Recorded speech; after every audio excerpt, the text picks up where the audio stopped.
best part. Yes.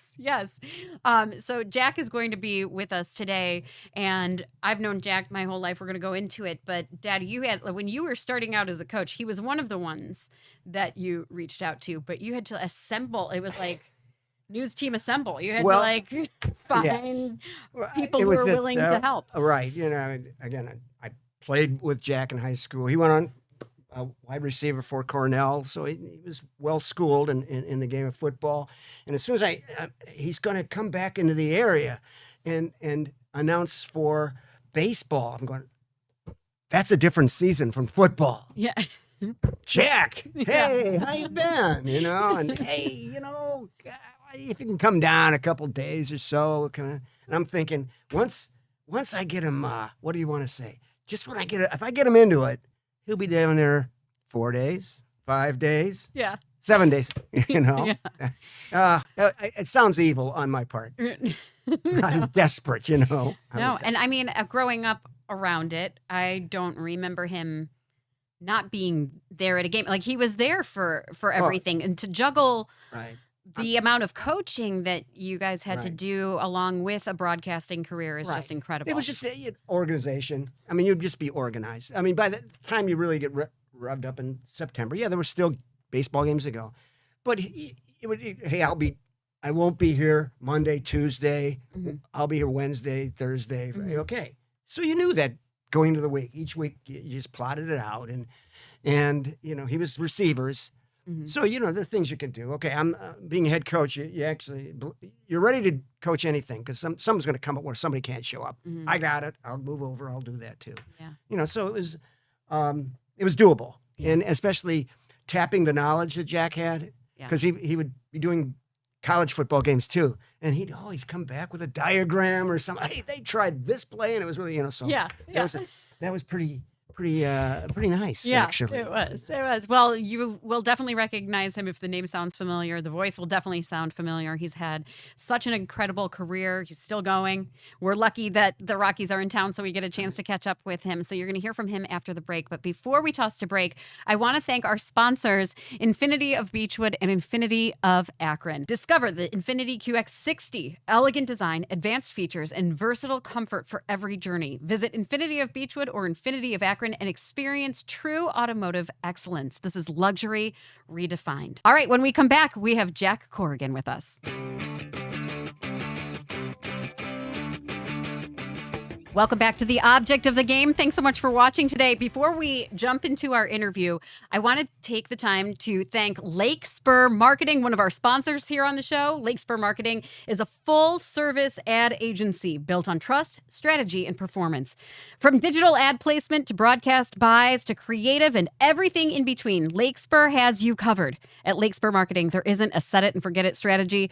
All of the tactics are customized to your needs. Leave your marketing to them so you can do what you do best, which is run your business.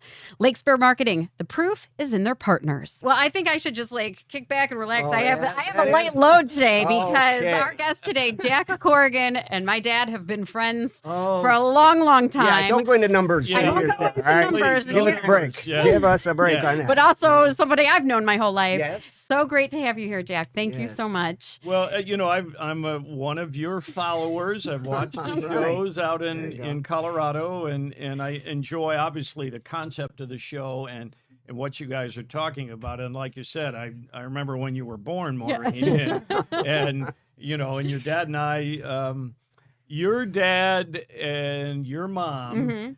We double dated to homecoming, your dad and mom's senior year, my junior year. Oh, no way. But we actually probably met when I was a freshman and Chico was a sophomore at track. Because we were separated. Yeah, we were separated. At that level, freshman. You played freshman football is over the. Yeah, right. And so it was. We were both sprinters and. Start with Coach Ed Mitchner and running at Old Tremont, field. Don't pull a hamstring. That's all we were hoping. Yeah. I don't know what we were doing. As we were running, smelling the fumes from the mills, but other than that, it was perfect. And since he brought that up, I can look back to the track meets or whatever. Yeah. And I now look back going, I know early in his life, he was going to be involved in what he was getting into. Let me Why is tell. that? All right. So remember, we'd be on a school bus going to the Toledo Blade Relay and the Mansfield Relay, right? So the track coach would be driving a bus and we're in the back. Well, we had no phones or anything like so. We were actually talking to one another, Pat. Can you believe that? Talking to each other. Well, what does it come into? Remember, we started doing a trivia contest, sports trivia contest. And let's admit it right now. Guess who would win? Yeah. And we're all sitting, who's the starting catcher for the Chicago White Sox 1959 championship team? Sherm Lawler. Yeah. Oh my gosh. Who? Sherm what? Yeah. Louis Aparicio. We knew that, but Sherm Lawler. Yeah. Yeah. Ted Kluszewski at first base, and he'd get it. Yeah. Yeah. And we're like, you gotta be kidding. Yeah. Well, I can Why'd tell you do that? and I can tell you why. My mother, who had 5 brothers and kind of ran the household, my maternal grandmother had chronic migraines. So my mother, as young, was kind of in charge of the household. And so sports were always on, and she loved listening to Jack Graney, the first radio guy for the Indians, while she was ironing and dishes and all that stuff. So when she became a mom and there were a bunch of us, and I was already consumed with sports at a really young age, and I'd be asking her all these questions. She says, I don't have the time for this. So we would get up.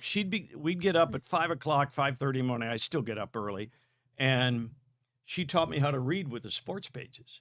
Oh, wow. So I would sit there, and it would take me an hour plus to go through the 4 or 5 pages of the Plain Dealer that morning. Yeah. But that's where it started. Well, and obviously you had to have that predisposed interest, because otherwise you might have been reading like the criminal pages and we would be doing a totally different show. So what was it about the sports pages and those stories that really drew you in? Well, my 6 siblings could certainly tell you that competitiveness was a rather large element to my personality. I didn't mind losing as long as it happened very infrequently. Yeah. And the kind of person, and your dad would remember this, the day Frank Lane traded Rocky Colavito right at the start of the season with the Indians. I was in first grade, heard about it when came home from school, because again, there's no internet or those kinds of things. I was so mad, I crawled under, my brother Tom and I had bunk beds. I crawled underneath the lower bunk bed and refused to come out until finally my dad got home and my mother said, he's still there. And so he just yanked me out, So I guess, I'm a little competitive and emotional when it comes to sports. Now his dad coming home, Judge John V. Corrigan, which people our age would certainly remember your dad. I can imagine that must have been, I could just picture him coming home going, Jack, it's been a long day. Yeah. Come on. Yeah. I think I'm partly into business, all of those elements, but, obviously God-given. But my father being in public life throughout his adult years, and his older brother, Monsignor Tom Corrigan, who ran the CYO and then St. Charles Parish forever, and his younger brother, Dr. Pete Corrigan,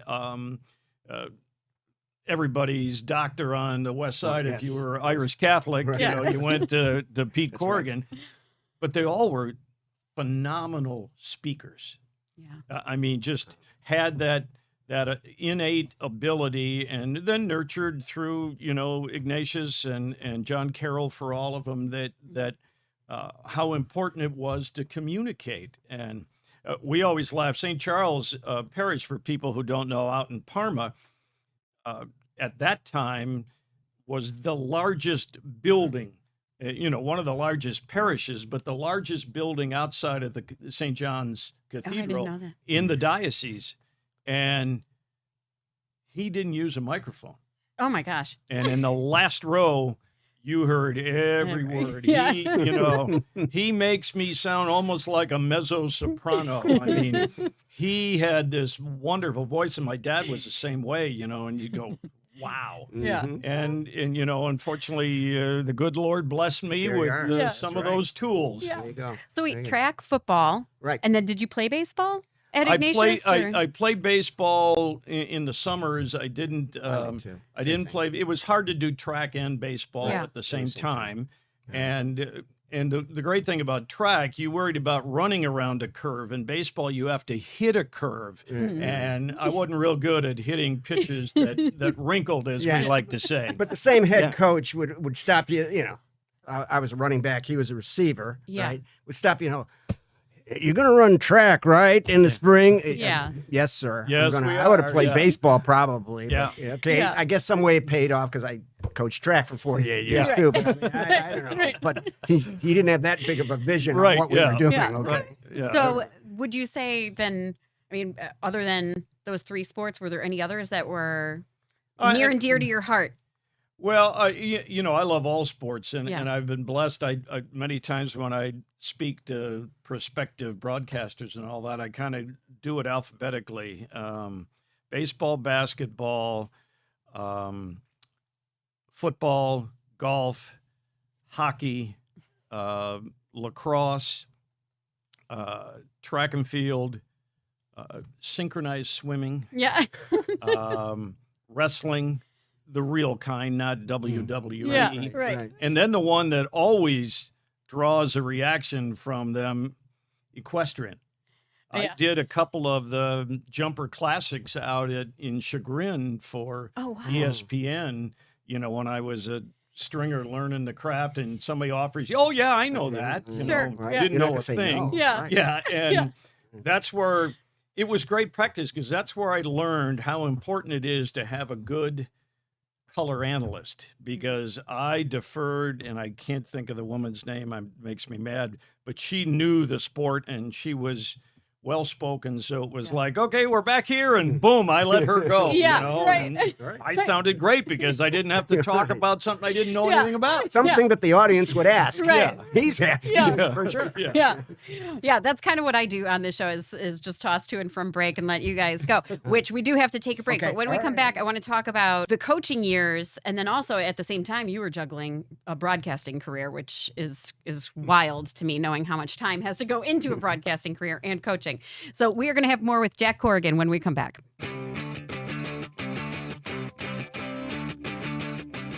Welcome back to the object of the game. We are very lucky at this moment because the Colorado Rockies are in town as we're recording. And that means we get to bring in our good friend, Jack Corrigan, who is the radio announcer. And you might recognize his face, his voice from the time that he was with the then Indians, now Guardians, and on Channel 43, UAB back in the day, but also just throughout the years I've known you as Coach Corrigan. How did the coaching era start for you two? Well, Be that's kind. Yeah, that's Yeah. good. Be kind. It's a good story. Oh, It's a man, good I'm story, ready to and I'll qualify that. My brother Dan, Yeah. a longtime coach at Ignatius as well, he was always Coach Corrigan. I was Coach Jack Yeah. because they were used to seeing Jack Corrigan on the TV, yeah. so it was familiar to them. So I was Coach Jack. So we moved back to Cleveland from Richmond, Virginia, my wife Lisa and I, and we had our daughter Megan was a year old, and went to a communion breakfast at Ignatius. And your dad had just gotten the head coaching job, and so as I was congratulating and talking, I said, "Hey, if he goes, if you, or actually I did first. I said, hey, if you need some help sometime, give me a call." And so August comes, and Chico calls me. He says, "Hey, how you doing?" And this was when I was doing the Force and the Cavaliers at the time. I wasn't even doing the Indians yet. And he says, "Remember when you talked about trying to help out?" And I go, "Yeah, sure." I said, "When do you want me?" And he says, "Well, how often can you come?" Yeah. And So and God love your dad and our dear friend Nick Restifo and all the wonderful coaches we had through 20 years of coaching together. They knew that, okay, Jack's out of town. He's not going to be here for this. There were a number of, I can't tell you the number of times I was doing a college football game for the ACC network with a 12 o'clock kickoff, catch a plane and fly back and go straight to Byers Field or wherever we were playing and start coaching. Oh my gosh. And for 20 years, we kind of Yeah. survived doing that. Right. And then when my season ended, particularly the baseball side, then I was there all the time. And, wonderful kids. And believe it or not, Mo, I've been doing it for the last 15 years in Denver with the Jesuit High School. Oh, I in didn't Denver. know that. Oh, you guys didn't tell me this. Yeah. Yeah, see, Yeah. you Oh my can't, gosh, shake can't it. shake it. You know, So why is that? I'm sure it's baseball- well, because of the great stipend you get Yeah, from that's right, what yeah. you got at You know, Ignatius, the stipend for coaching. I'm sure that's wonderful. baseball was the job I always wanted to do Yeah. because and we can talk about that. I mean, Yeah. because of the challenge of all the Right. games and the pace of the game and all those things. But football was a sport I played the best. There was a kind of just a connectivity to it for me, and because of your dad, and because we were friends, and it didn't matter of being gone for 12 years. It was like we hadn't left, and so it was just an easy thing, and everybody on the staff. And then I think of all those young men, and it's still happening in Denver, which is great. But all these young men that I got the chance to hopefully have a little positive impact on their development. And I was in Boston a couple of weeks ago with Scott Mutrin, one of our quarterbacks, and spent a large amount of time with Scott. So I mean, it's great. One of my closest friends, Kevin Cook, was the JV quarterback my first year of coaching, and I ran the scout team, so when you're in team in football, the scout team's running the other team's plays against the defense. Yeah. And Kevin was a quarterback at the time. And so it was, Coach Jack and Cookie. And we'd improvise to the chagrin of the defensive coaches and all of that. Yeah. But I say he's one of my closest friends because of that when I was in my 30s and he was 15, but nowadays don't make any difference. You're right. Yeah. Right. Now understand, he went to Cornell from and played football at Cornell. He didn't play baseball at Cornell. Yeah. Come on, let's put the news out there. He played football. Ed Marinero, who went on to be a Hollywood legend. He was in TV shows and everything. He was on the team with Ed Marinero. So how fun. played in football. Ed went on in pros too. But anyway, so his football background's pretty strong. I mean, it wasn't just. It wasn't just that you guys were friends and you were looking at your come friends on going, out. hey, No. It was like, okay, look, Jack, we're going to throw the ball, all right? So come here. And we got to get going. yeah. And actually, one quick thing on that, as I started doing those college football games as well, and when you do a college football game, generally you go in the day before and you get to you'll meet with the head coach, but your big meetings are with the offensive and defensive coordinators. And so I started picking their brains. Yeah. I said, okay, hey, what would you do with this? Which would help for the broadcast. Yeah. But then it was like, if it was successful, I'd come home and go, hey, we need to to look at this. this will work. Yeah. All right. We can get it in this afternoon. Yeah, there we go. Yeah. And those were really exciting years. Yeah. So I'm sure it was it wasn't an easy thing. Like if you were like, oh, a schedule's too busy. I don't need extra coaching. What was that like when you guys had all that momentum through late 80s, early 90s? I mean, there was a time, I think from age 8 to age 12 for me that you guys didn't lose a game. not very often. The wonderful thing for me, and it's why I'm still doing it now. I mean, the winning is great, but for adults in coaching, I tell them, this is the most important thing for me.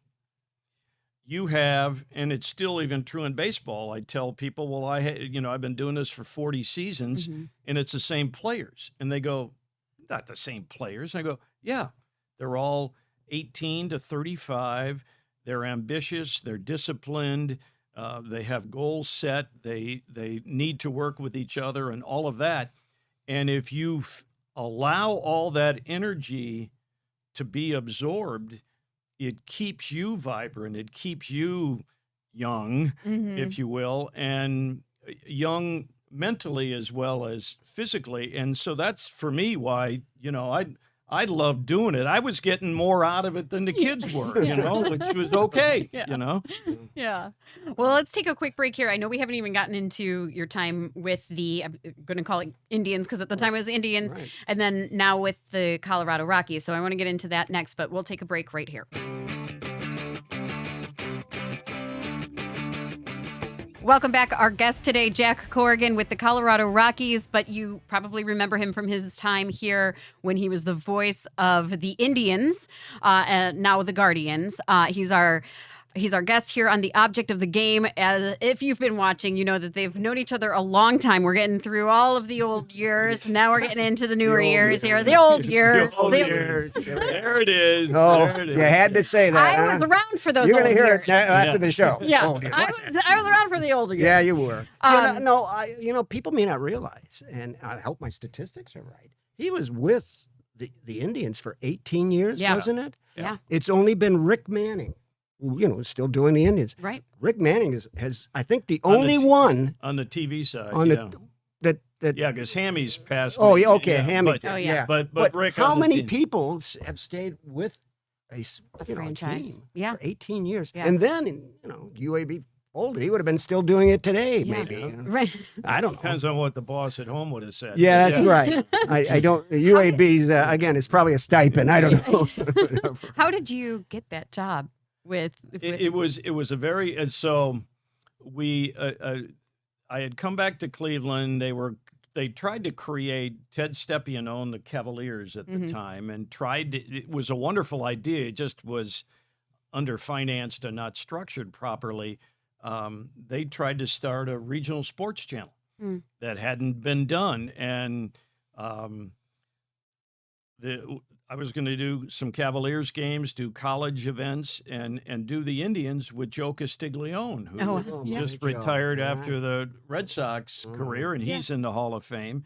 And it folded, and I started working for UAB, doing indoor soccer, the old Cleveland Force, and basketball. And coming into the 1985 season, they were looking for a partner with Joe Tate, and the people at Channel 43 wanted me to work with Joe. I'd worked for him a couple of years. They said this will be great because they kind of knew Joe was only going to do it for a little while longer and then just do the Cavaliers. Well, at the time, the people running the Indians wanted a former player. Well, they brought in Rocky Colavito, and Rocky wanted too much money. They brought in Gaylord Perry, and Gaylord spent most of his audition ripping team management, which wasn't really the greatest thing. Yeah. And this is God love him, Chuck Heaton, longtime columnist for the Plain Dealer, father of Patricia Heaton from Everybody Loves Raymond and other things. Peter Bavasi was running the Indians at the time as team president. He calls Chuck up and he says, if you had anybody to pick to do the job with Joe, who would you pick? And Chuck said, God love him, he says, you'd be crazy not to hire Jack Corrigan. Yeah. So I didn't so know they that. yeah, didn't so know I that.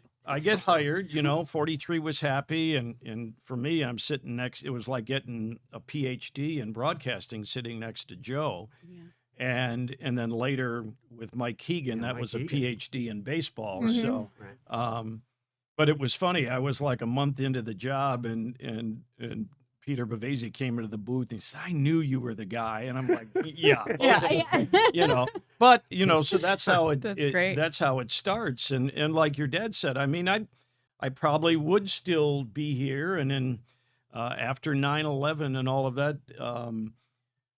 the ownership was not local for UAB, and they decided they didn't want to do baseball anymore. Yeah. And suddenly I was out of a job. Mhm. And so for the 2002 season, I was freelancing and doing other things, and Jack Buck passed away in St. Louis, and the announcer for the Rockies and myself, we were the finalists for the Cardinals job, and they picked Wayne because he was more of a National League guy than I was. Yeah. But that opened up the Rockies job, and I was very grateful that people at KMOX in St. Louis, after the Cardinals had decided on Wayne, called KOA in Denver and said, this is the guy you want. Yeah. And so I started with the Rockies, and this is year 23. You know, Right. Oh my they still gosh, haven't wow. figured it out. That, Yeah. You know, so I'm still doing it. Yeah. Yeah. Class that's does not run out of style. How about that? Yeah. You meet people along the way and you do it Mhm. right. Yeah. Things will. Yeah. You have to have faith. Yeah. Things will work. Yeah. Yeah, Things will and work. I will tell you too. It's why he's such a good friend of mine. You know, Tom Hamilton. We're all thrilled. Tom got into the Hall of Fame. Yes. Mm-hmm. He had some religious order in Wisconsin that he went to for novenas and stuff when something in his family needed extra prayers. Yeah. And Tom says, "I got you covered." Oh my gosh. And God love him, he Yeah. did. Yeah, he had me covered. Oh my Yeah. gosh. I Aw. didn't know that. And it, Wow. like just in general, and we're gonna take our next break here shortly, but what's the difference? Like, is there a big difference between franchises when you're announcing, like from your seat? Is there a big difference between Indians, Guardians, and Rockies, or is it sort of baseball is baseball? Well, baseball is baseball. That part of it still remains the same, and you know, and you have that obligation to do the best you can that particular night Mhm. for your audience. The Indians certainly over the last number of years have had a lot more success than the Rockies have.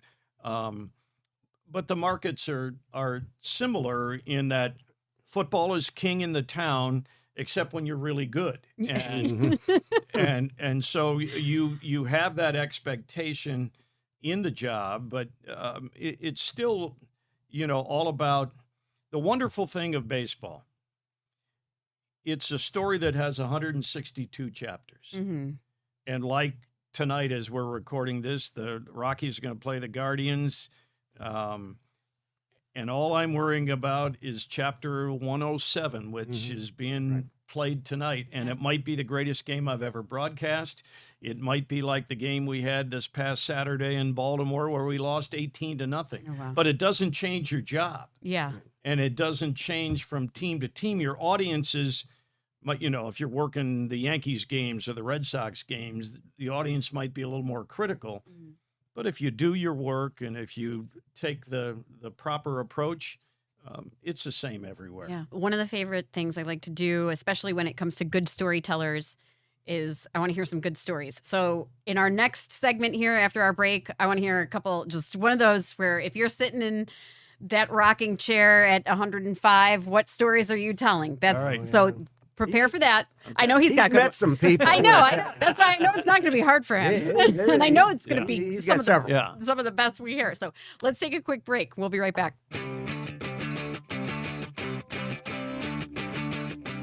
Welcome back. You are watching The Object of the Game. Our guest today, Jack Corrigan, voice of the Colorado Rockies. And of course, you've probably known him from his time here with the Indians, then Indians, now Guardians. I know you're a great storyteller, and I knew you'd have, you know, a bunch of stories to tell, but is there anything maybe with your time when it was the Indians or even more recently that is like, I well, want to tell everybody this story? I can tell a couple that I think are dear to me, Yes. both on the baseball side and on the coaching side. Yeah. So I get the job in 1985, and the Indians are opening at Tiger Stadium for the start of the season. The Tigers had won the 84 World Series. Sparky Anderson, the manager, Kirk Gibson, Jack Morris, Trammell and Whitaker all these great Tigers players. But for me, I was going to meet Ernie Harwell. Now, if Vin Scully is the greatest baseball broadcaster or broadcaster of all time, Ernie Harwell's 1A. Yeah. And they were both even better gentlemen than they were broadcasters. So, I mean, I say to Joe Tate, I said, Joe, can we meet Ernie? He says, yeah, we'll stop by the booth on the way to lunch because Joe wasn't going to miss lunch.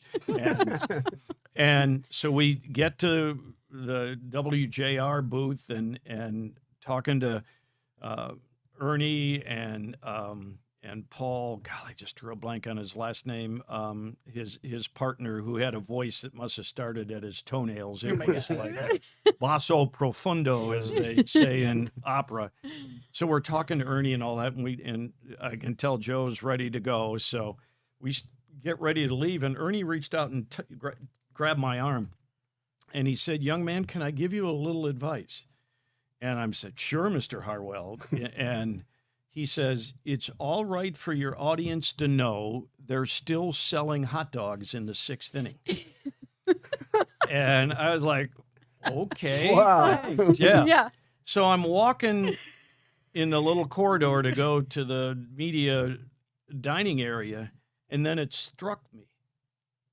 He was telling me it's okay to shut up and let the sounds of the game, that hot dog vendor in the 6th inning down in the stands with the fans around yelling, hot dog, Yeah. get your hot dog, Yeah. to help tell the story, the adjectives to the story Oh my gosh. that aren't coming out of your mouth. And 40 years later, his little syrupy Southern voice of his still rings in my head Oh, wow. as that's the key. When Vin Scully covered Hank Aaron's 715th home run that broke the record of Babe Ruth at the time, he described the home run, took his headset off and set it on the desk and sat back for 30 seconds so he wouldn't ruin the moment by saying something that was superfluous. Yeah. And so, I mean, it was a great piece of advice as a broadcaster Yeah. that I loved. My favorite coaching story was our first state championship at Ignatius. Your dad gives the most incredible pregame speech that I know lots of people have seen, and they should. I mean, I was looking for a helmet. I was ready to play. And they were delayed a little bit out on the field, and so we were in the tunnel at the Horseshoe at Ohio Stadium, waiting to go out, and now it's dead quiet. And we're all standing there, and I feel a tug on my sleeve. It's my sleeves always that end up in my story. Get a little tug on my sleeve, and it's Mike Buddy. Uh-huh. You know, one of our best players, the athletic director now at Texas Christian, played in the big leagues, phenomenal athlete. But Mike, I always teased him. I said, you should have been left-handed because you're just a little, you know, Yeah. in baseball, lefties are a little different, you know, and he tugs on my sleeve and says, Coach Jack, I've been practicing. I'm ready. And I looked at him. I said, Bud, man, we've been doing this for 17 weeks. I hope you're ready. Yeah. And he goes, no, I've been practicing. I'm ready. And I'm like, okay. You know, we go out, game unfolds. Mike ends up taking a little slant pass and goes 50 yards for what turns out to be the winning touchdown. Oh my gosh. We have a goal line stand at the end of the game to preserve the win. The game finishes. The sideline explodes. And Mike picks me up and he goes, Coach Jack, I've been practicing. I'm going to Disney World. Oh my gosh. No. I'm going to Disney World. And, you know, but that was Mike. I mean, in that moment, which was great, it was still the joy of playing the game. Yeah. You know, and that's a wonderful thing in this process. And the last story, Vin Scully, towards the end of his career, he comes into our booth, end of the season, and he says, Jack, I envy you. And I'm like, come on, Vin, you're God. Yeah. And he goes, no, I was listening on the satellite last weekend because at the end of his career, he wasn't traveling. So on Sirius XM, he's listening to us do the game to get in. He says, I was listening to you on the satellite, and you did such a wonderful job talking about a bad team. Oh my gosh. And I said, well, Vin, that's kind of what you taught us. Yeah. You should, you know, worry about the story that night. And so he says, do you know how many times in my 67 years with the Dodgers we've finished below 500? I said, Vin, I don't have any idea. And he said, 12. Wow. So the other 55 times, he said, we were either going to the postseason or in contention. And, you know, I'm like, wow. And so then he leaves and I'm doing my prep work and then went on the internet, looked something up. And then I walked down to Vin's booth and and Vin was like the Pope. If the door was open, you could go in and visit. But if it was closed, you had to let him do his thing. So the door was open. I poked my head in. I go, Vin, do you know? And at that time, it was in my 32 years of doing baseball, how many times the team I've covered has been above 500? And, you know, and Vin looks at me and goes, no, Jack, how many? 12. And Vin's response was, well, good luck to you then. Oh my gosh. Yeah. So the two greatest broadcasters, bookending. Oh my But gosh, amazing. He told me, because I was going, I won't even mention the Rockies record. And he said, no, you can go ahead and mention our record, because he goes, there's a lot of good learning for those players and the crowd, but the young players. Yeah, because baseball is the best sport of life, or mirroring life, because it's every day. Mm-hmm. And it's a failure sport. I mean, if you fail 7 out of 10 times as a hitter in baseball, you're a multimillionaire. Mm-hmm. It's Shohei Ohtani, you're a billionaire. Yeah. Mm-hmm. In life, that won't happen, but it just shows you the challenge of what you need to do, and you have a responsibility to yourself, to your family, to your teammates, to the ball club, to the community that follows the teams, to give your effort that night. And if it doesn't turn out, well, guess what? The next day, we're going to try it again. Yeah. Just like in life, the next day, you're going to try it again. And that's why I loved all these years doing baseball. In football, you got to wait a week. And sometimes it'll kill you. Yeah. In baseball, it's like, just like life. Okay, it was a bad day. Tomorrow's going to be better. Yeah. And here we go. Oh my gosh, I love it. Yeah. I love it. All right, we're going to talk more life lessons. You're going to get the English lesson. Oh, yeah. On the opposite side of this break. This is what we do. I'm sure at some point he has quoted Shakespeare in the locker room, and you've heard. Well, I got a story for that one, too. All right, You had to say that, didn't you? Well, because that's how I was That brings told. another story up. I know. that's right. That's how I was told to clean my room. I feel like we would get like Henry V quotes of like, go pick up your socks. Yeah. Anyway, we're going to take a quick break. We'll be right back. Welcome back.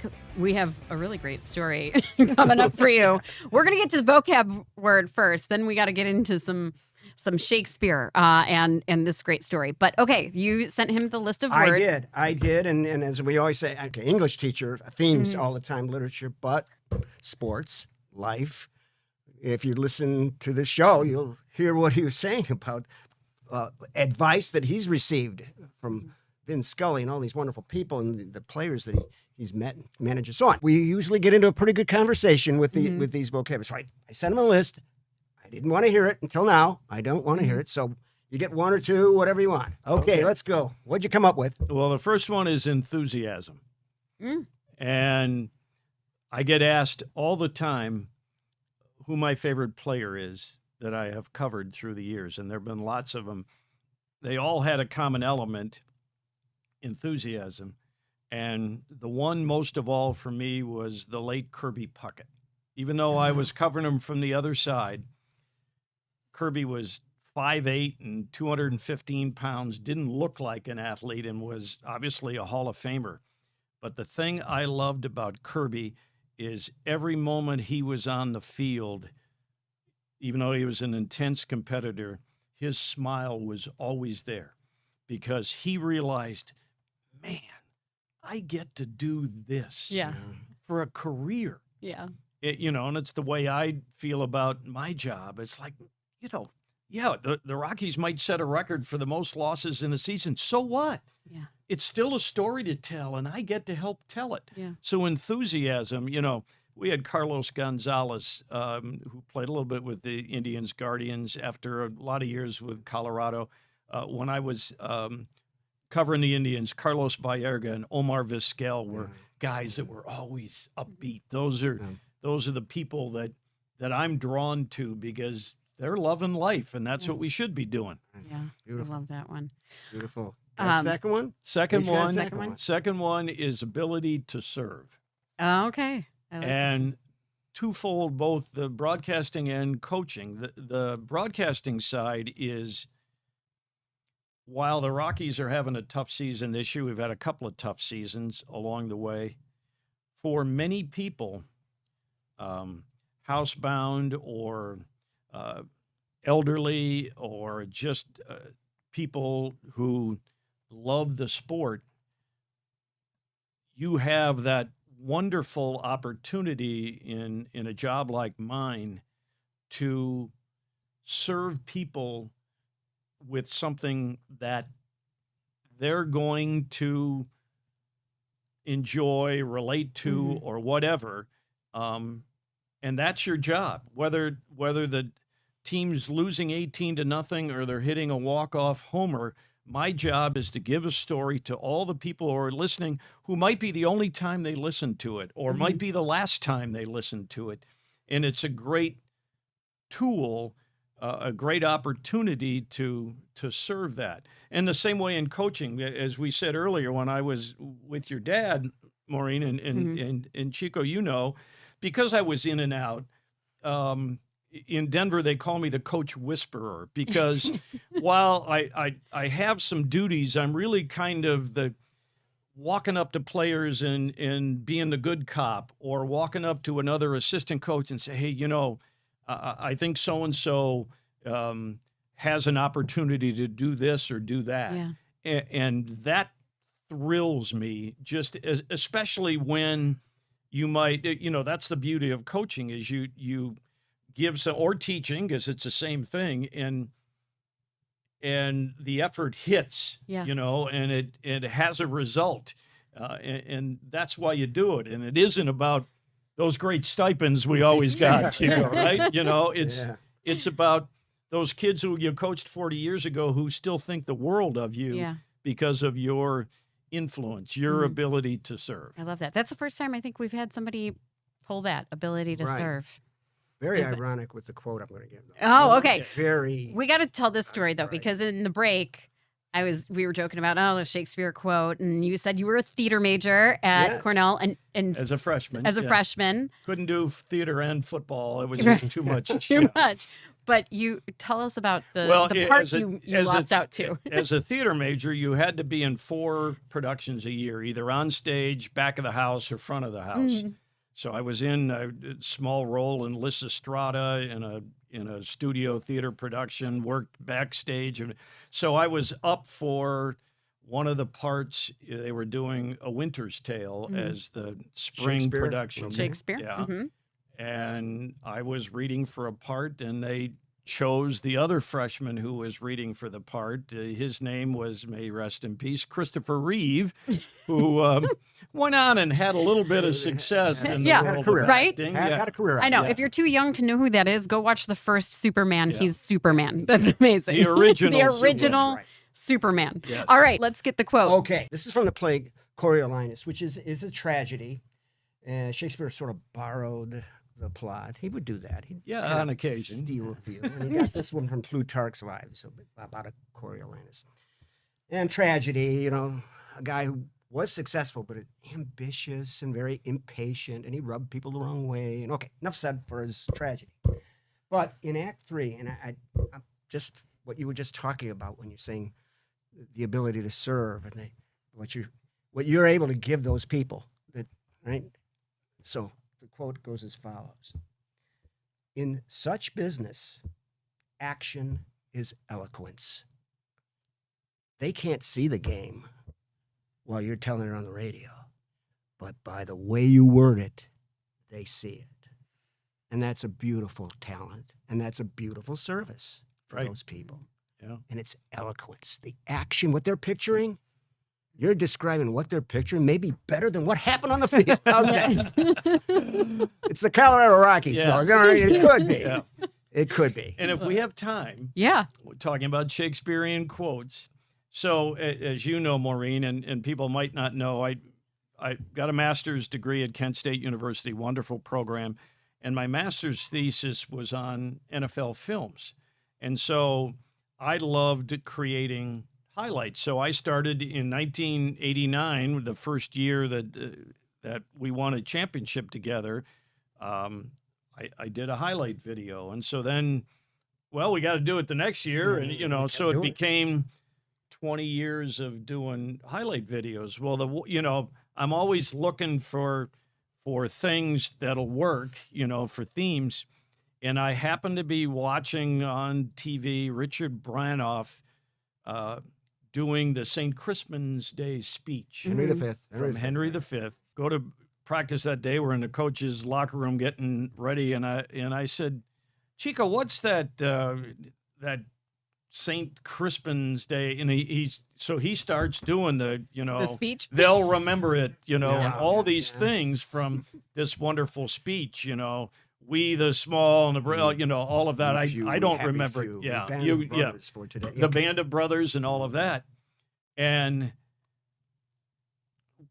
whatever it was. So we are playing a morning game that year at Canton for the state championship, and it had snowed in Cleveland, and it snowed, during the game and everything else. And Chico's pregame talk, he said, 20 years from now, the snow will be 2 feet high, and they'll remember you. And and I'm in the back there going, and as it turned out, we rally again like we usually did, come back in the second half and win the game. And for the highlight video, Richard Branoff with a line, Chuck Kyle with a line. I remember Richard that. Branoff with, and so Shakespeare was even in our football program. Yeah, I believe it. Yeah. I believe it. Sneak in there. Yeah, it would inspire a lot. Yes. Yes. Oh my gosh. Yeah. Well, Jack, this was great. I know you have to run off and You got it. Play go ball. call a Here we game. go. Yeah. So I really appreciate you coming and taking the time. This was a great trip down memory lane and hearing about all of the memories you guys had. Well, and- I think this is a great platform, and your dad, my dear friend, and someone who can continue to be the coach teacher and in a new platform. And I think it's great. And watching your career grow and all that, it was like, when I saw it, and then I saw your dad the previous time we were in town, I said, hey, if you need somebody on the show, if you're desperate, I'm your guy. No, That was a no-brainer. that was never. Yes. Look what he got himself exactly. into. I'm so huh? glad we did it. Yes. Yeah. Well, thank you so much. Thank Yes, you. Thanks, Thanks. Jack. And thanks to all of you for watching The Object of the Game here on Big Play. For Coach Chuck Kyle, I'm Maureen Kyle. And remember, you can catch us on all of the Big Play Network platforms. That is the free app. If you can, go download it. You might be watching us on Rock Entertainment Group's channel. And we are on X live every Monday night at 7:00. It is pre-recorded, as we've kind of opened that curtain up and shown behind the curtain there. Okay. We will see you here next week. Thanks so much.